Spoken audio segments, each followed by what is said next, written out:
Hey guys, welcome back to my YouTube channel unique classes. आप सभी का स्वागत है आप सभी के यूट्यूब चैनल यूनिक क्लासेस में।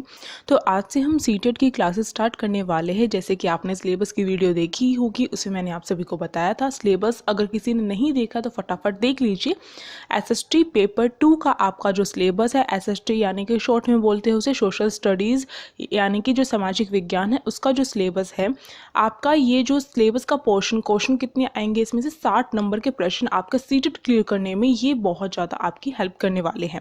तो अगर एसएसटी अच्छे से कर ली, 30 या फिर 40 नंबर अगर आप कहीं और से भी ले रहे हैं तो आपका सीटेट क्लियर हो जाएगा। अब यहाँ पर बात आती है, अगर आपने सिलेबस नहीं देखा तो फटाफट सिलेबस देख लीजिए। मैंने टॉपिक और सब टॉपिक सारी चीज़ें बताई हैं वहाँ पर। अब यहाँ पर आज हम करेंगे सौर मंडल में पृथ्वी। इसके साथ एक और बात मैं बताना चाहती हूँ, अगर आप सीटेट क्लियर कर जाते हैं मेरी वीडियोस देखकर और अपनी प्रिपरेशन कर कर पूरी अच्छी तरीके से, उसके बाद हमारे चैनल पर आप सभी को DSSB टीजीटी सोशल साइंस की प्रिपरेशन करवाई जाती है। तो उससे भी आपको हेल्प होगी और हमारे चैनल के साथ जुड़ने के लिए आप क्या करेंगे, चैनल को सब्सक्राइब कर देंगे। अब यहाँ पर देखेंगे हम सौर मंडल में पृथ्वी, यानी कि जो सोलर सिस्टम है उसके बारे में हमें पढ़ना है। ये जो टॉपिक है आपका, ये आज कवर करवाया जाएगा। इसमें सबसे पहले हमें समझना पड़ेगा थोड़ा सा सोलर सिस्टम के बारे में। हमें एक जो पिक्चर है उसके थ्रू हम समझेंगे। तो देखिए यहाँ पर आप देख रहे हैं बीच में जो ये सर्कल टाइप का यहाँ पर दिखाया गया है, ये सन है, यानी कि जो सूर्य है वो क्या होता है, सोलर सिस्टम में सौर मंडल में मध्य में रहता है। यानी कि इसके चारों तरफ क्या करते हैं, जो ग्रह होते हैं वो चक्कर लगाते हैं। और ग्रह में भी क्या होता है, पहले जो ये मान लीजिए ये ग्रह है, ये खुद का चक्कर लगाएगा ऐसे गोल, और फिर वो आगे बढ़ता हुआ सूर्य का चक्कर लगाएगा। और यहाँ पर जो ये हमारा तीसरे नंबर पर पृथ्वी होता है, और पृथ्वी जब ये पूरा चक्कर लगा लेता है, कितने दिनों में लगाता है, 365 दिनों में लगाता है, यानी कि एक साल में लगाता है। उसी को एक साल डिसाइड किया गया है। ये बात यहाँ पर क्लियर हो गई। और जो सूर्य होता है वो सौर मंडल का क्या होता है, मुखिया होता है। जैसे कि इसे सौर परिवार भी कहा जाता है। जैसे कि अगर हमारा परिवार होता है तो हमारे परिवार में भी कोई मुखिया होता है। इसी तरीके से सौर परिवार में जो सूर्य है वो एक मुखिया है, और ये क्या करता है, सारे ग्रहों को बांधे रखता है अपनी शक्ति के द्वारा। उसके बारे में अभी हम पढ़ेंगे। थोड़ा सा यहाँ पर इंट्रोडक्शन अगर हम इसे समझ लेते हैं तो सारी बातें क्लियर हो जाएंगी। अब यहाँ पर एक और जो चीज़ है वो हमें समझनी है। ये हमारे ग्रह हो गई, तो ये क्या चीज़ें हैं यहाँ पर, ये जो आपको दिखाई दे रहे हैं पत्थर के टाइप से, ये सारे के सारे हमारे उल्का पिंड होते हैं। यानी कि इन दोनों के बीच में यहाँ पर एक ग्रह है और इसी साइड एक और ग्रह होगा, तो इन दोनों के बीच में जो स्थान बाकी है इसे कक्षा कहा जाता है। और इन कक्षाओं में क्या है, इस तरीके के उल्का पिंड होते हैं जो कई बार आपस में टकराने के कारण क्या करते हैं, जो ऊर्जा है, जो एनर्जी है, उसे उत्सर्जित करते हैं, रिलीज करते हैं। और वो क्या है, कई बार हमें क्या लगता है कि टूटता हुआ तारा गिर रहा है, तो वो टूटता हुआ तारा न होकर बल्कि उल्का पिंड होता है जो आग की ज्वाला की तरह गिरता है और आसमान में से गिरता हुआ दिखाई देता है, और वो वहीं पर ठंडा होकर शांत हो जाता है। और कई बार ऐसा क्या होता है, जो उल्का पिंड होता है वो धरती पर गिर जाता है और जहाँ पर वो गिरता है वहाँ पर गड्ढा हो जाता है। तो इसके बारे में भी अभी हम देखेंगे। तो यहाँ पर हमने छोटी छोटी जो बातें अपनी क्लियर कर ली है, जो चलिए फटाफट देखते हैं। तो सबसे पहले हमने पूर्णिमा और अमावस्या, ये दो बातें तो सुनी होंगी। पूर्णिमा और अमावस्या दोनों के दोनों क्या है, चांद से रिलेटेड है, यानी कि जो हमारा रात को चांद निकलता है उससे रिलेटेड है। तो पूर्णिमा में क्या होता है, पूर्णिमा में आपको ध्यान रखना, पूर्णिमा में पूर्ण शब्द आता है, और पूर्ण का मतलब होता है पूरा, यानी कि पूरी चंद्रमा की जो रात होती है, इसका मतलब है जिस दिन चंद्रमा पूरा दिखाई देता है उस दिन को क्या कहा जाता है, उस रात को क्या कहा जाता है, पूर्णिमा की रात कहा जाता है। अमावस्या में क्या होता है, नए चंद्रमा की जो रात है वो शुरू होती है, यानी कि इस अमावस्या की रात के बाद जो चंद्रमा है वो थोड़ा थोड़ा दिखना शुरू होता है। और पूर्णिमा वाले दिन, यानी कि 15 दिनों के बाद जो पूर्णिमा आती है उस दिन वो क्या पूरा गोल दिखाई देता है हमें। तो ये बात तो आपको पता होगी। अब देखिए खगोलीय पिंड, खगोलीय पिंड क्या होते हैं, खगोलीय पिंड जैसे कि सूर्य, चंद्रमा और इसके साथ साथ जो भी वस्तु क्या है रात के समय आसमान में चमकती है, आपको ध्यान रखना है, जो भी वस्तु रात के समय आसमान में चमकती है वो सारे ही सारे खगोलीय पिंड में आ जाती है। सूर्य चंद्रमा तो साथ में है ही इनके। अब जो खगोलीय पिंड है इनकी क्या विशेषता है ये भी ध्यान रखनी है। किस चीज़ को हम खगोलीय पिंड कहेंगे, केवल वो चमक रही है इस चीज़ को हम खगोलीय पिंड कह दें, ऐसा नहीं है। तो कुछ विशेषताएं हैं इसकी, जैसे कि एक तो पहली विशेषता है कि बड़े आकार वाला होना चाहिए और गर्म होना चाहिए। ठीक है, अगर हम एग्जांपल लेकर चले सूर्य का, तो सूर्य इतने बड़े आकार का है, और साथ ही साथ गर्म है इतना ज़्यादा, आपको पता होगा हीट कितनी ज़्यादा रिलीज़ करता है वो। और दूसरी बात यहाँ पर वो गैसों से बना हुआ होना चाहिए, यानी कि अगर आपको पता हो सूर्य जो है गैसों से, सूर्य का निर्माण गैस से हुआ है, यानी कि जो हाइड्रोजन और दो हाइड्रोजन को ऐड करके हीलियम बनता है तो उससे सूर्य का निर्माण होता है। और तीसरी बात, अपने जो ऊष्मा है और जो प्रकाश है उसे क्या है उत्सर्जित करता हो बहुत अधिक मात्रा में, यानी कि एनर्जी रिलीज करता हो। इसके साथ साथ जो खगोलीय पिंड है उन्हें तारा कहा जाता है, आपको ध्यान रखना है, और सूर्य भी एक तारा है, ये बात ध्यान रखने। सबसे बड़ा तारा कौन सा है? सूर्य है। नक्षत्र मंडल की बात की जाए, नक्षत्र मंडल क्या होता है? तो आपने बहुत बार सुना होगा नक्षत्र मंडल, और बचपन में या फिर अब बड़े होकर भी हम क्या करते हैं, हम आसमान की तरफ देखकर हम क्या करते हैं, एक आकृति सी बना लेते हैं, एक चित्र बना लेते हैं कि ये 7 बन रहा है तारों से, या फिर ये इस तरीके से दिखाई दे रहा है। तो इस तरीके से हमने कभी ना कभी ऐसा किया होगा। तो ये जो आकृतियाँ बनती है आसमान में, आकाश में, तारों के अलग अलग समूह के द्वारा, यानी कि बहुत सारे जो तारे होते हैं उन्हें मिलाकर हम एक आकृति बनाने की कोशिश करते हैं, तो उसको ही नक्षत्र मंडल कहा जाता है। अब इसमें सबसे एग्जाम्पल लिया जाए तो अर्सा मेजर और जो बिग बियर है, ये दोनों के दोनों नक्षत्र मंडल के क्या है, एक तरीके से एग्जाम्पल या प्रकार कहे जा सकते हैं। अब आसानी से दिखने वाला आसमान में, आकाश में आसानी से दिखने वाला नक्षत्र मंडल का एग्जाम्पल अगर पूछा जाता है आपसे तो वो स्मॉल बियर होगा, आपको ध्यान रखना है, स्मॉल बियर, ना कि बिग बियर। स्मॉल बियर जिसे सप्तऋषि भी कहा जाता है, या फिर सप्तसात कहा जाता है, या फिर ऋषि संत कहा जाता है, आपको ध्यान रखना है।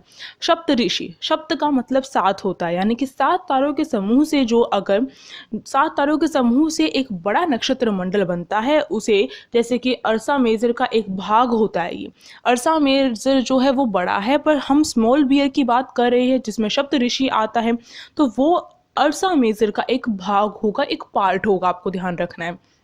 तो 7 तारों के समूह से एक बड़ा नक्षत्र मंडल बनता है, जो क्या है, अर्सा मेजर का भाग होता है।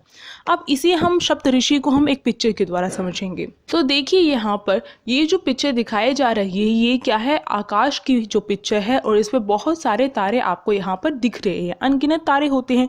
इसमें से जो 7 तारों के समूह से जो एक आकृति बनती है उसे सप्तऋषि कहा जाता है। जैसे कि अगर हम इसे काउंट करें, 1 2 3 4 5 6 और 7, इस तरीके की आकृति बनती है और इसे सप्तऋषि कहा जाता है।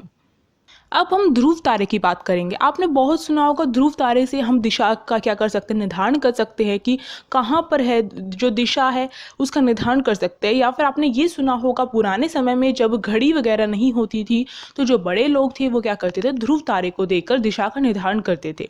या फिर कभी कोई भटक जाता है तो वो जो दिशा है, यानी कि डायरेक्शन कौन सी है, हम उत्तर में खड़े हैं, पूर्व में खड़े, पश्चिम में हैं, तो वो कहाँ से पता करते हैं, ध्रुव तारे की हेल्प से कर लेते हैं।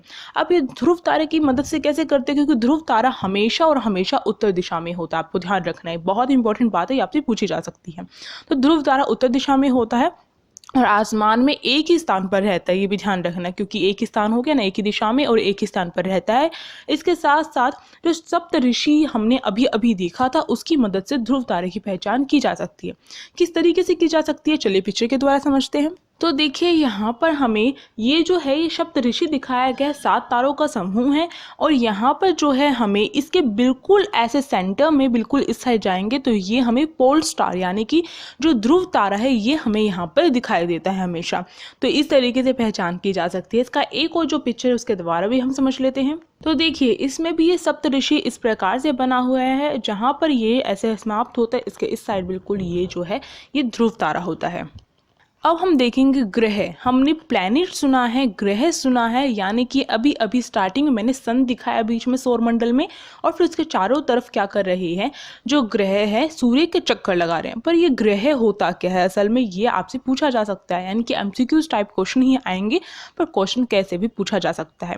तो इतना मुश्किल नहीं है, सिलेबस लेंथी है, कवर करवाएंगे हम आपके इसी यूट्यूब चैनल पर, बिल्कुल फ्री है। तो अगर अभी तक आपने वीडियो को लाइक नहीं किया तो लाइक कर दो, शेयर कर दो और कमेंट करके बताओ कैसी लगी।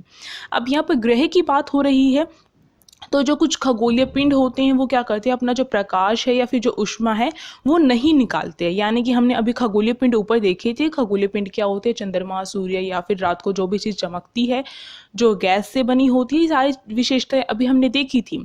तो वो क्या है, इन्होंने कहा है कि कुछ ऐसे भी खगोलीय पिंड होते हैं जो क्या है, अपना प्रकाश और ऊष्मा नहीं निकालते, यानी कि एनर्जी प्रकट नहीं करते हैं, और ना ही उनमें से किसी प्रकार का कोई भी प्रकाश निकलता है। जैसे कि सूर्य में से रोशनी निकलती है, इस प्रकार से नहीं निकलता है, इन्होंने ऐसा कहा है।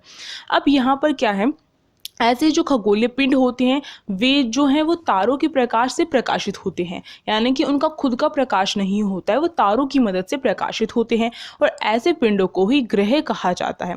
अब ग्रह यानी कि प्लैनेट इंग्लिश में से कहा जाता है, और प्लैनेट का मतलब होता है परिभ्रमक, यानी कि चारों ओर घूमने वाला। तो आपने देखा होगा जो प्लैनेट होते हैं वो खुद का चक्कर भी लगाते हैं, यानी कि ये जो पृथ्वी है ये खुद का इस तरीके से चक्कर लगाएगी, यहाँ पर ऐसे ऐसे जाती रहेगी, खुद का चक्कर लगाया, फिर ये थोड़ी आगे बढ़ेगी इस तरीके से, फिर आगे बढ़ेगी, फिर आगे बढ़ेगी, और यहाँ बीच में सेंटर में क्या होगा, सूर्य होगा।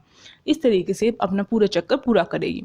तो ग्रह का मतलब ही होता है चारों ओर घूमने वाला, ये आपको ध्यान रखना है। अब यहाँ पर कुछ और बातें ध्यान रखने वाली है, जैसे कि हमने ये जो प्लैनेट है अपने देखे, तो इसमें ये जो प्लैनेट होते हैं आपके, ये आपके इस तरीके से विभाजित करके हम पढ़ सकते हैं। जैसे कि आंतरिक ग्रह, जिसमें आपका जो सूर्य के बहुत नज़दीक और चट्टानों से बने हुए जो ग्रह है वो आते हैं, जिनमें आपको ये 4 नाम आपको याद रखने हैं, बुध, शुक्र, पृथ्वी और मंगल। ये 4 नाम आपको याद रखने हैं, बुध, शुक्र, पृथ्वी, मंगल।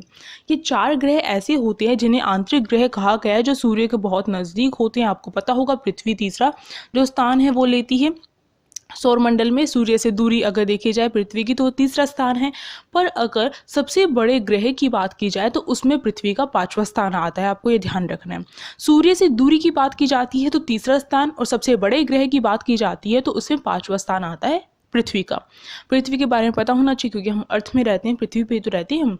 अब यहाँ पे बुध जो है सूर्य का चक्र जो है वो पूरा करने में, यानी कि सूर्य की परिक्रमा पूरी करने में 88 दिन लगाता है, और खुद के अक्ष पर वो कितनी देर में घूमता है, वो 59 दिनों में घूमता है।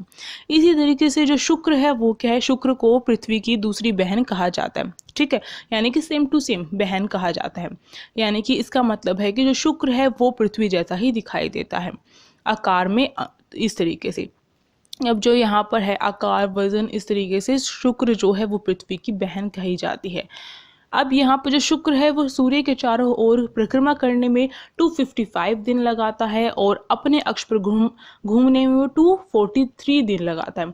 ये इतने ज़्यादा मुश्किल मेरे ख्याल से नहीं पूछे जाएंगे, पर फिर भी हमें हर चीज़ क्लियर करनी है तो ये भी पढ़ना पड़ेगा। पृथ्वी के बारे में देखें तो पृथ्वी का आपको याद होना चाहिए, सूर्य का चक्र पूरा करने में, यानी कि एक चक्र पूरा करने में, एक परिक्रमा पूरी करने में 365 दिन लगाती है पृथ्वी। इसके साथ साथ अपने अक्ष पर घूमने में पृथ्वी 1 दिन लगाती है, तभी तो हमारे 365 दिन क्या होता है, 1 साल होता है। मंगल की बात की जाए तो मंगल क्या करता है, जो मंगल ग्रह है वो सूर्य की परिक्रमा करने में 687 दिन लगाता है, और अपने अक्ष पर घूमने में 1 दिन लगाता है। और वहाँ पर जो चांद की संख्या है वो 2 है। जैसे कि आपको पता होगा कि जो चांद होता है, हर सौरमंडल में जो ग्रह होते हैं उनके जो चांद होते हैं अपने अलग अलग होते हैं। हमारे पृथ्वी का एक चांद है, इसी प्रकार से मंगल ग्रह है, वहाँ पर 2 चांद दिखाई देते होंगे। तो जो चांद की संख्या है वो ज़्यादा कम हो सकती है, पर पृथ्वी का जो चांद है वो एक ही, आपको ध्यान रखना है। ये हमारे आंतरिक ग्रह हो गए। अब हमारे जो यहाँ पर 12 ही ग्रह हैं, 12 ही ग्रह किन्हें कहा गया, जो सूर्य से बहुत दूर हैं, और जिनका जो आकार है वो भी क्या है, जो बहुत बड़े आकार में होते हैं, और उनकी जो गैस और जो तरल पदार्थ हैं उनसे बने हुए हैं। इसमें आपका नेपच्यून, यूरेनस, शनि और बृहस्पति आ जाता है। जो बृहस्पति है वो इस तरीके से आप यहाँ पर आप स्क्रीनशॉट ले सकते हैं और इसे आप लर्न कर सकते हैं। तो ये आपका इस तरीके से आप स्क्रीनशॉट ले लीजिए, क्योंकि अभी मैं एक एक का बताऊंगी तो ज़्यादा टाइम लग जाएगा, हमें चैप्टर क्लियर करना है। अब देखिए उपग्रह, उपग्रह किन्हें कहा गया है, जो उपग्रह होते हैं यानी कि ग्रह के अंडर आएंगे, इस तरीके से आप याद कर सकते हैं। जैसे कि राष्ट्रपति, फिर उपराष्ट्रपति होता है, तो उपराष्ट्रपति बाद में तो आते हैं, राष्ट्रपति के बाद में तो उपराष्ट्रपति आते हैं, तो इसी तरीके से ग्रह के बाद में उपग्रह आएंगे। यानी कि वो ग्रह जो क्या करते हैं, जो चक्कर लगाते हैं, कि वो ग्रह जो क्या करते हैं दूसरे ग्रहों की चक्कर लगाते हैं उसे कहा जाता है उपग्रह। जैसे कि पृथ्वी का चंद्रमा चक्कर लगाता है तो वो पृथ्वी का उपग्रह कौन हो गया, चंद्रमा हो गया, चांद हो गया, आपको ध्यान रखना है। अब सौरमंडल की बात कब से करें हम, सोलर सिस्टम, सौरमंडल, तो ये होता क्या है, ये सौर का अर्थ होता है सूर्य और इसी से संबंधित होकर इसका नाम सौरमंडल रखा गया है। ज्योग्राफी जो शब्द है ये भी आपको ध्यान रखना है। ज्योग्राफी अभी हम पढ़ रहे हैं तो आपको पता होना चाहिए, ये ग्रीक भाषा से बना है और इसमें इसका अर्थ होता है पृथ्वी का विवरण, यानी कि पृथ्वी के बारे में पूरी एक्सप्लेनेशन करता है ज्योग्राफी। यहाँ पर अब ये दो शब्दों से बना है, वो भी दो ग्रीक शब्दों से। जीई इसका अर्थ होता है पृथ्वी और ग्राफिया का अर्थ होता है लिखना। तो इसी प्रकार से पृथ्वी का विवरण जो है ज्योग्राफी, इसका अर्थ निकल कर आता है। अब जो जियो है उसको मिलाकर कई और शब्द बनते हैं, जैसे कि जियोलॉजी जो होता है पृथ्वी का अध्ययन करते हैं। इसमें ज्योमेट्री जो होता है उसमें पृथ्वी का मापन किया जाता है। जो जॉइड होता है उसमें पृथ्वी के आकार का जो है आकार के अनुरूप के बारे में बताया जाता है। तो ये आपको ध्यान रखना है। अब जो है खगोल शास्त्री क्या होते हैं, खगोल शास्त्री वो होते हैं जो खगोल पिंडों या फिर उनकी जो गति वगैरह है उनके बारे में अध्ययन करते हैं, उनके बारे में पढ़ते हैं, उनके बारे में अध्ययन करते हैं, उनकी गति के बारे में जानते हैं। तो खगोल पिंड क्या होते थे, अब यहाँ पर ये बात आ जाती है, जैसे कि हमने स्टार्टिंग में ही देखा था कि जो चांद, सूर्य और रात में चमकने वाली जो भी वस्तु हैं वो सारे के सारे खगोलीय पिंड आते हैं और उसकी विशेषता भी देखी थी। तो इन सब के बारे में अध्ययन करना, इन सब के बारे में जानकारी प्राप्त करना, नई नई चीज़ें खोजना, इनके बारे में, इनकी गति के बारे में जानकारी प्राप्त करना, ये किसका कार्य होता है, खगोल शास्त्री का कार्य होता है। अब यहाँ पर एक और बात आती है, प्राचीन भारत के प्रसिद्ध जो खगोल शास्त्री है वो कौन रहे हैं, ये आप सभी मुझे कमेंट बॉक्स में बताएंगे, वहीं पर आपको सही आंसर बताया जाएगा। जो सौर मंडल अभी हमने ऊपर देखा था, सौर का अर्थ होता है सूर्य, और सूर्य प्लस में जो 8 ग्रह हैं और इसके साथ साथ जो उनके उपग्रह हैं, यानी कि पृथ्वी का चंद्रमा उसका उपग्रह है, क्योंकि पृथ्वी का चक्कर कौन लगाता है, चंद्रमा लगाता है, और पृथ्वी सूर्य का चक्कर लगाती है। ठीक है, तो सूर्य प्लस में जो 8 ग्रह हैं अभी हमने देखे थे, आंतरिक और बारही ग्रह में 4-4 ग्रह बांटे गए हैं और उपग्रह हो गए उनके, और इसके साथ साथ कुछ और जो खगोलीय पिंड हो गए, जैसे कि क्षुद्र ग्रह और उल्का पिंड हो गए, ये सारे के सारे सौर मंडल में हमारे आते हैं। तो ये सारे जो क्षुद्र ग्रह, उल्का पिंड जो है अभी इनके बारे में हम देखेंगे। तो बस अभी आपको यही याद रखना है कि सौर मंडल में कौन कौन आते हैं। तो आपसे जो है क्वेश्चन इस तरीके से पूछा जा सकता है कि सौर मंडल में क्या चीज़ शामिल नहीं है, और ऑप्शन में एक चीज़ गलत दी जा सकती है। अब यहाँ पर सूर्य के बारे में हमें देखना पड़ेगा थोड़ा डिटेल में। जो सूर्य है वो क्या है, वो बहुत सारी गर्म गैसों से बना हुआ है, आपको ध्यान रखना है। जैसे कि हमने खगोलीय पिंड की विशेषता देखी थी तो उसमें हमने चर्चा की थी कि जो सूर्य है वो गैसों से बना हुआ है, और इसके साथ साथ ये क्या है, केंद्र में स्थित है। जो सौर मंडल है, जो सोलर सिस्टम है, उसके केंद्र में स्थित है और इसी कारण से मुखिया भी कहा जाता है।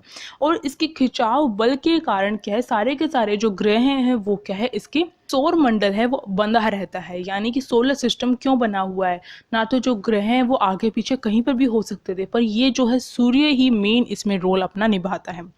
अब एक और बात ध्यान रखनी है हमें यहाँ पर कि जो सौर मंडल है उसमें प्रकाश और ऊष्मा देने वाला कौन है, उसमें प्रकाश और ऊष्मा का स्रोत केवल और केवल सूर्य है। सूर्य पृथ्वी से कितनी दूरी पर है, तो सूर्य पृथ्वी से 15 करोड़ जो किलोमीटर दूरी पर है। आपको ध्यान रखना 15 करोड़ किलोमीटर दूरी पर, यानी कि सूर्य अगर यहाँ पर है, एक बार देख लेते हैं हम, यानी कि सूर्य हमारा यहाँ पर है तो 15 जो करोड़ किलोमीटर है उससे दूर हमारी जो पृथ्वी है वो यहाँ पर है, सूर्य से इतनी दूरी पर है। जब जाकर सूर्य की जो किरणें हैं वो हमें क्या कर रही है, नुकसान पहुँचा रही हैं फिर भी। अब ग्रह की बात हुई थी तो ग्रह के बारे में हमने देख लिया, 8 ग्रह हैं जिसमें सूर्य की दूरी के अनुसार उन्हें डिसाइड किया गया है, यानी कि पहला ग्रह कौन सा है, दूसरा ग्रह कौन सा है, तीसरा ग्रह कौन सा है, तो इस तरीके से डिसाइड किया गया है। तो तीसरा ग्रह हमारा पृथ्वी है सूर्य की दूरी के अनुसार, और अगर सौर मंडल में सबसे बड़ा ग्रह देखा जाए तो उसके अनुसार 5वां स्थान लेता है पृथ्वी। अब यहाँ पर ये 8 ग्रह हमें यहाँ पर दोबारा से बता दिए हैं। अब देखिए जो सभी के सभी जो 8 ग्रह होते हैं वो सूर्य के चक्कर लगाते हैं, जैसे ये मैंने आपको बताया, और उनके बीच में जो रास्ता होता है, यानी कि अगर वो सारे के सारे चक्कर लगा रहे हैं, सारे के सारे जो प्लैनेट है वो सूर्य का चक्कर लगा रहे हैं, उसकी परिक्रमा लगा रहे हैं, तो आपस में टकरा भी सकते हैं। पर उनके बीच में जो वो गैप होता है जो मैंने आपको बताया था, जिसे कक्षा कहा जाता है, या फिर उसे उस रास्ते को क्या कहा जाता है, कक्षा कहा जाता है। यानी कि यहाँ पर एक ग्रह चक्कर लगा रहा है और यहाँ पर एक ग्रह चक्कर लगा रहा है, तो इसके बीच में जो ये रास्ता आपको दिखाई दे रहा है, इसको ही कक्षा कहा जाता है। तो ये जो रास्ते होते हैं, ये जो बने हुए रास्ते हैं, दीर्घवृत्ताकार होते हैं, आपको ध्यान रखना है। अब जो जैसे मैंने बताया था कि जो शुक्र है उसे पृथ्वी की जुड़वा बहन कहा जाता है, और ऐसा क्यों कहा जाता है, या फिर जुड़वा ग्रह कहा जाता है। ये प्रश्न आपका DSSB में पूछा भी गया था और CTET में भी कई बार पूछा जा चुका है, तो इंपॉर्टेंट क्वेश्चन है आपका। तो जो शुक्र है वो पृथ्वी का जुड़वा ग्रह क्यों कहा जाता है, क्योंकि उसका जो आकार है और जो आकृति है वो क्या है, एकदम समान है, लगभग समान कही जा सकती है। यानी कि जैसा वो दिखाई देता है शुक्र, वो ऐसा लगता है कि पृथ्वी ही है। अब आपने सुना होगा जो प्लूटो है वो क्या है, वो पहले एक ग्रह हुआ करता था, एक प्लैनेट हुआ करता था, पर 2006 में उसे क्या है, प्लैनेट के दर्जे से बाहर निकाल दिया गया। यानी कि सोलर सिस्टम में वो अभी भी मौजूद है, वो दूसरे ग्रहों का नुकसान पहुंचाता है, तो इसलिए उसे सोलर सिस्टम से बाहर निकाल दिया गया है। हमने अपने लिए अपने अकॉर्डिंग उसे बाहर निकाल दिया, पर वो अभी भी आसमान में अगर देखें, हम अगर ऊपर आकाशगंगा में देखें, आकाशगंगा गैलेक्सी अभी हम पढ़ेंगे वो क्या होती है, तो उसमें अगर हम देखिए तो अभी भी मौजूद है, पर हमने अपने अध्ययन को लेते हुए उसे क्या है, उस सोलर जो सिस्टम है, सौर मंडल है, उसमें से उसे बाहर निकाल दिया है। कब निकाला? अगस्त 2006 में निकाला था। इंपॉर्टेंट क्वेश्चन है आपका। अंतर्राष्ट्रीय खगोलीय जो संगठन है उसके द्वारा अगस्त 2006 में जो प्लूटो है उसे क्या है, एक ग्रह की दृष्टि से एक ग्रह नहीं घोषित किया गया, ग्रह से बाहर निकाल दिया गया, सौरमंडल से बाहर निकाल दिया गया, उसे एक ग्रह नहीं माना गया। इसके साथ साथ कई और जो खगोलीय पिंड थे उन्हें भी निकाला गया, जैसे कि 2003 UB 313, इसे 2003 में खोजा गया होगा, और सिरस, इनको और प्लूटो को एक बोना ग्रह कहा गया, आपको ध्यान रखना है। तो बोना ग्रह किसे कहा गया? प्लूटो को कहा गया, और इसे अब जो है अब बाहर निकाल दिया गया है। पृथ्वी के बारे में थोड़ा सा देख लेते हैं। पृथ्वी पे ही रहते हैं तो पता तो होना चाहिए पृथ्वी के बारे में।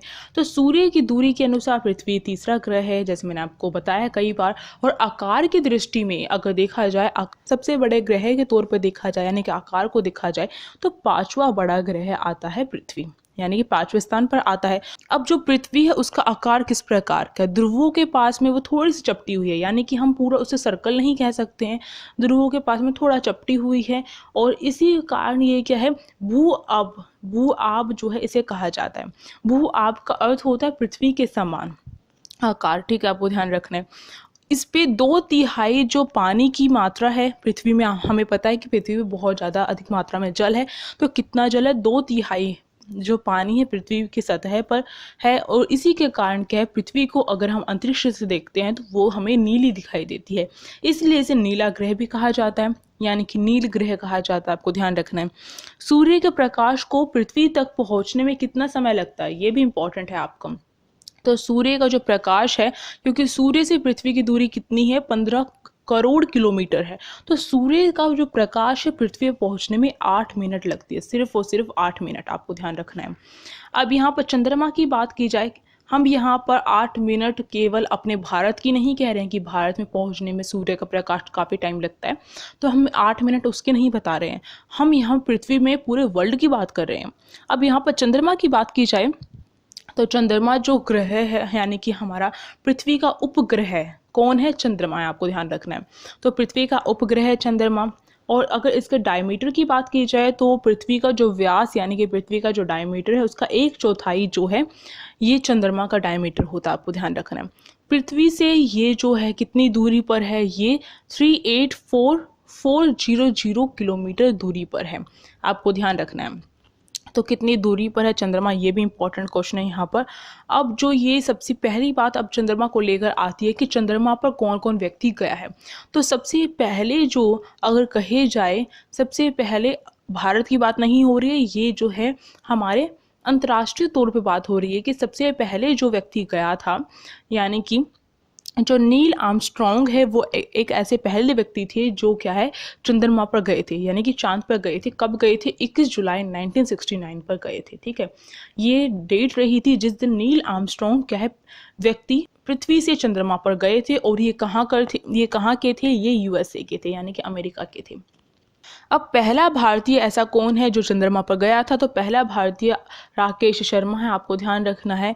और अब यहाँ पर बात आती है मानव निर्मित उपग्रह की, यानी कि हमने पृथ्वी का उपग्रह तो देख लिया जैसे हम चंद्रमा कहते हैं, पर कुछ ऐसे उपग्रह भी होते हैं जो हम क्या करते हैं, हम खुद बनाते हैं और सोलर सिस्टम में उसे स्थापित कर देते हैं। किस प्रकार से होता है चलिए देखते हैं। मानव निर्मित जो उपग्रह होता है वो कृत्रिम पिंड होता है। कृत्रिम का मतलब होता है हम खुद उसका निर्माण कर रहे हैं कुछ, जिसका प्रयोग वैज्ञानिक के द्वारा किया जाता है। जो वैज्ञानिक होते हैं वो क्या करते हैं, एक ऐसा अपने आप से एक उपग्रह बना देते हैं और उसे क्या करते हैं, ब्रह्मांड में सोलर सिस्टम में जाकर स्थापित कर देते हैं। वो खुद नहीं जाते हैं, उसे भेज देते हैं सैटेलाइट के द्वारा। तो इसके कारण क्या होता है, जब वैज्ञानिकों को सोलर सिस्टम के बारे में कुछ जानकारी प्राप्त करनी होती है तो वो उपग्रह को वहाँ पर स्थापित कर देते हैं सौरमंडल में, और उसके बाद वो क्या कर लेते हैं, जानकारी प्राप्त कर लेते हैं। या फिर पृथ्वी की संरचना के बारे में जानकारी प्राप्त करनी है तो इन उपग्रहों के द्वारा की जाती है। तो जैसे मैंने कहा रॉकेट वगैरह के द्वारा भेजा जाता है इन उपग्रहों को, और इन्हें क्या है कक्षाओं में, यानी कि ये जो थी यहाँ पर एक ग्रह है, यहाँ पर एक ग्रह है, इसके बीच में कुछ उल्कापिंड होते हैं और इसको ही इसके बीच का जो रास्ता है इसे क्या कक्षा कहा जाता है। तो यहीं पर क्या है इस उपग्रह को स्थापित किया जाता है। ठीक है, अब यहाँ पे ये बात हमें समझ में आ गई है। अब जो भारतीय उपग्रह अंतरिक्ष में उपस्थित हैं वो कौन कौन से हैं, हमें ये बात ध्यान रखनी है। तो इनसैट जो है वो उपस्थित है, ये एक उपग्रह बनाकर भेजा गया था। IRS जो है वो उपस्थित है, और इसके साथ साथ एडुसेट जो है वो उपस्थित है। भारतीय उपग्रह है जो अंतरिक्ष में स्थापित है। पर अब हमारा अगला है कि जो चंद्रमा यानी कि जो चांद है वो 27 दिन में पृथ्वी का एक चक्कर पूरा करता है। ये आपको ध्यान रखना है, क्योंकि पृथ्वी और चंद्रमा, पृथ्वी जो है वो एक ग्रह है और उसका उपग्रह कौन सा है, चंद्रमा है। जो चांद यानी कि एक ही तो चांद है, तो वो 27 दिनों में क्या करता है, पृथ्वी का एक चक्कर पूरा करता है, एक परिक्रमा पूरी करती है पृथ्वी की। तो जैसे कि मैंने कहा ग्रह क्या करते हैं, सूर्य का चक्कर लगाते हैं और उनके उपग्रह जो होते हैं वो उस ग्रह का चक्कर लगाते हैं। तो हमारा जो उपग्रह पृथ्वी का वो चंद्रमा है, तो वो क्या करेगा, पृथ्वी का एक चक्कर लगाएगा। तो एक चक्कर लगाने में उसे क्या है 27 दिन लगते हैं। और इसी के कारण क्या होता है, चंद्रमा का केवल एक भाग हमें दिखाई देता है। ये ध्यान रखना है आपको, हमें पूरा गोल चंद्रमा नहीं दिखाई देता है, केवल उसका एक पार्ट जो है हमें दिखाई देता है। ये रीजन है इसका। अब यहाँ पर एक और बात आपको ध्यान रखनी है कि जो चंद्रमा है उस पर ना तो पानी है, ना वायु है, और ना ही उसके सतह पर कोई पर्वत और जो मैदान और गड्ढे इस तरीके की उसकी सतह है। इसलिए वहाँ पर हम कई बार कह लेते हैं कि जीवन संभव है, पर वहाँ पर ना पानी ना वायु कुछ भी नहीं है। क्षुद्र ग्रह के बारे में और उल्कापिंड के बारे में हम कह रहे थे कि हम डिस्कस करेंगे, तो अभी वो मौका आ गया कि हमें डिस्कस करना है कि क्षुद्र ग्रह क्या होता है।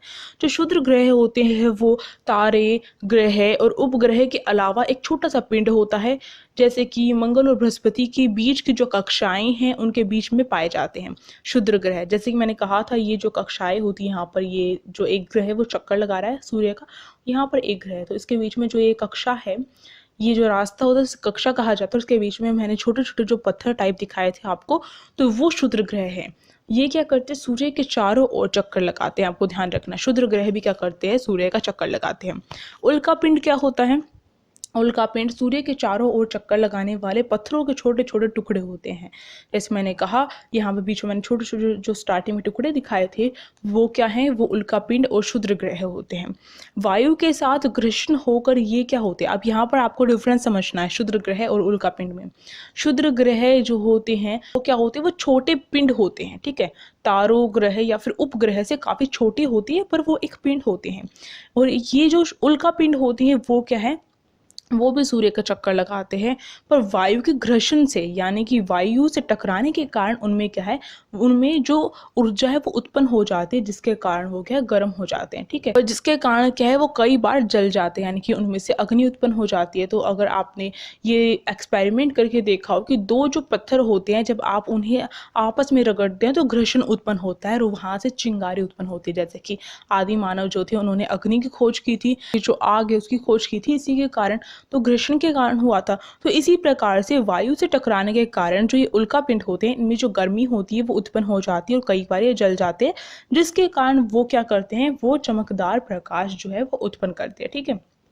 और कभी कभी जो ये उल्का होते हैं वो क्या धरती पर गिर जाते हैं और जहाँ पर वो गिरते हैं वहाँ पर गड्ढे बन जाते हैं धरती में। ठीक है, आपको ध्यान रखने की बात। अब यहाँ पर आकाशगंगा की बात आती है और ये आपका लास्ट टॉपिक है। इसका टॉपिक, ये जो हमने सौर मंडल अपना चैप्टर शुरू किया था, टॉपिक शुरू किया था, इसमें हमारा लास्ट टॉपिक है आकाशगंगा। गैलेक्सी आप सभी ने सुना होगा, आकाशगंगा आप सभी ने सुना होगा। आकाश में कोई गंगा नहीं बहती है, ये नहीं आपको ध्यान रखना है। पर जो आकाशगंगा होती है वो क्या होती है, तो अगर देखा जाए कि बहुत सारे ब्रह्मांड का निर्माण किस प्रकार से होता है, तो ब्रह्मांड जो है उसमें बहुत सारे जो आकाश गंगाएं होती है। यानी कि अगर मैं यहाँ पर आपको समझाने की कोशिश करूँ तो देखिए, ये मान लेते हैं ये एक आकाश है और ये एक ब्रह्मांड मान लेते हैं। हम आकाश की तरफ देखते हैं तो हमें तारे ही तारे दिखाई देते हैं। इसी प्रकार से बहुत सारे जो तारे होते हैं, ये हमारा यहाँ पर एक हो गया, ये हमारा यहाँ पर दूसरा हो गया। ठीक है, बहुत सारे तारे मिलकर इस तरीके से ये तीसरा, इसी तरीके से जो 100 अरब जो तारों का समूह एक आकाशगंगा का निर्माण करता है। और यहाँ पर हमारे जो आकाश है उसमें 100 अरब आकाश गंगाएं हैं। पूरे ब्रह्मांड में 100 अरब आकाश गंगाएं हैं और 100 अरब तारों से मिलकर एक आकाश गंगा बनती है। यानी कि कितनी ज़्यादा आकाश गंगा है। ठीक है, आपको ध्यान रखना है। तो जो ब्रह्मांड है उसके वो क्या है, आकाश गंगाओं से बना है। यानी कि ब्रह्मांड में 100 अरब आकाश गंगाएं हैं। और आकाश गंगा किससे बनी है, तारों से बनी है। 100 अरब जो तारे हैं उनसे, उनके समूह के द्वारा आकाश गंगा बनती है। और इसमें क्या है, अपना खुद का एक जो सौर मंडल है वो होता है। यानी कि इतनी सारी आकाश गंगाएं हैं ब्रह्मांड में, तो हर किसी का एक सोलर सिस्टम होता है। तो हमारा भी सोलर सिस्टम जो हम पढ़ते हैं, यानी कि हर किसी का सोलर सिस्टम हम नहीं पढ़ेंगे। इतनी 100 अरब आकाश गंगा, तो 100 अरब आकाश गंगा यानी इतनी ज़्यादा गैलेक्सी हैं ब्रह्मांड में। तो हम हर किसी का, यूनिवर्स में इतनी सारी गैलेक्सी हैं, तो हर किसी का हम सोलर सिस्टम नहीं पढ़ेंगे। हम कौन से वाला पढ़ेंगे, जिसमें हमारा सूर्य स्थापित है और जिसमें हमारी पृथ्वी है, जिसमें हम रहते हैं, उसका ही पढ़ेंगे। तो हर किसी आकाश गंगा का एक सौर मंडल होता है और इसमें ही हमारा एक जो पृथ्वी ग्रह है। ठीक है, इस तरीके से।